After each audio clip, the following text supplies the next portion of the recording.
نفل نماز کی جماعت کروانا کب درست ہے اور کب مکروہ ہے، وہ ذرا مسئلہ ہم ڈسکس کر لیتے ہیں۔ بہت ساری مساجد ہیں جس میں صلاۃ التسبیح کی جماعت کروائی جاتی ہے، اشراق چاش کی جماعت کروائی جاتی ہے، صلاۃ التوبہ کی جماعت کروائی جاتی ہے، اسی طرح شعبان کے جو نوافل ہیں ان کی امامت کروائی جاتی ہے جماعت کی۔ تو یہ کب مکروہ بھی نہیں ہے اور کب مکروہ ہے وہ ڈسکس کر لیتے ہیں۔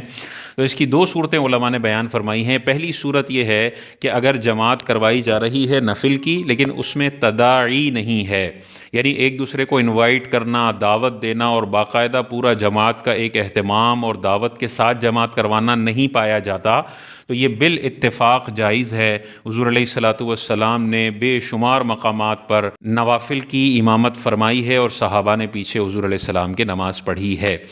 تو یہ بالکل جائز ہے۔ اور تداعی کی ڈیفینیشن علماء نے یہ بتائی ہے کہ امام کے ساتھ اگر 3 یا 3 سے کم نمازی ہوں تو یہ تداعی نہیں ہے، یہ ایک دوسرے کو دعوت دینا نہیں ہے، اور یہ بلا کراہت جائز ہے، اس کے ناجائز ہونے میں کوئی بات نہیں ہے، نہ یہ مکروہ تنزیہی ہے۔ اگر تداعی کے ساتھ ہو، یعنی باقاعدہ مسجد میں اعلان ہو رہا ہے، باقاعدہ نمازی جمع ہو رہے ہیں اور پھر نوافل کی جماعت کروائی جا رہی ہے، تو پھر یہ مکروہ تنزیہی ہے، گناہ نہیں ہے، ناجائز نہیں ہے، لیکن خلاف اولا ہے، بہتر چیز کا خلاف کرنا ہے، کیونکہ ہر بندہ اس طرح اعلانات کے ساتھ نوافل کی جماعت کروائے گا تو فرض کی جماعت ڈائلیوٹ ہوگی،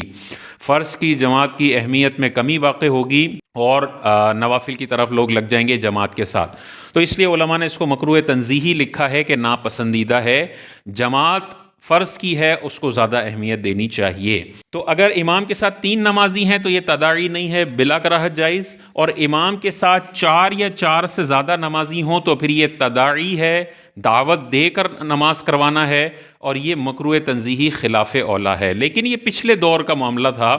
آج کل کے دور میں ویسے ہی عوام جو ہے مسجدوں کے قریب نہیں ہے، فرض نمازوں کے لیے اتنا زیادہ موٹیویٹ نہیں ہوتی ہے، تو اگر ایسا معاملہ ہو کہ فرض نمازوں کے لیے لوگ موٹیویٹ نہ ہوتے ہوں لیکن صلاۃ التسبیح کی جماعت کا اعلان کیا جائے تو پھر مسجد بھر جاتی ہے، اور اشراق چاش کا اعلان کیا جائے تو مسجد بھر جاتی ہے، اسی طرح دیگر نوافل کو جماعت کے ساتھ اعلان کیا جائے تو مسجد بھر جاتی ہے۔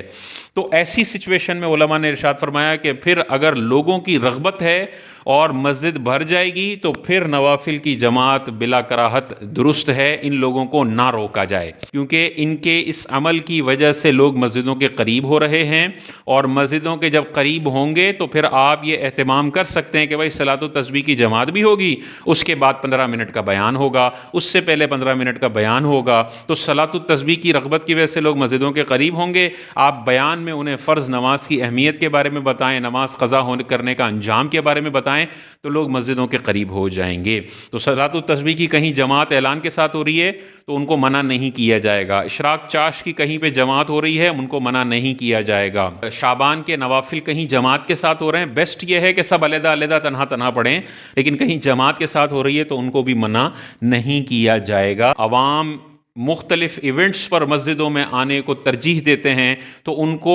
اس سے بھی روک دینا اور مسجدوں کے قریب آنے کے مواقع کو کم کر دینا یہ عقل مندی والا فیصلہ نہیں ہے، لہٰذا وہ منع نہ کیا جائے اور ان کو کرنے دیا جائے۔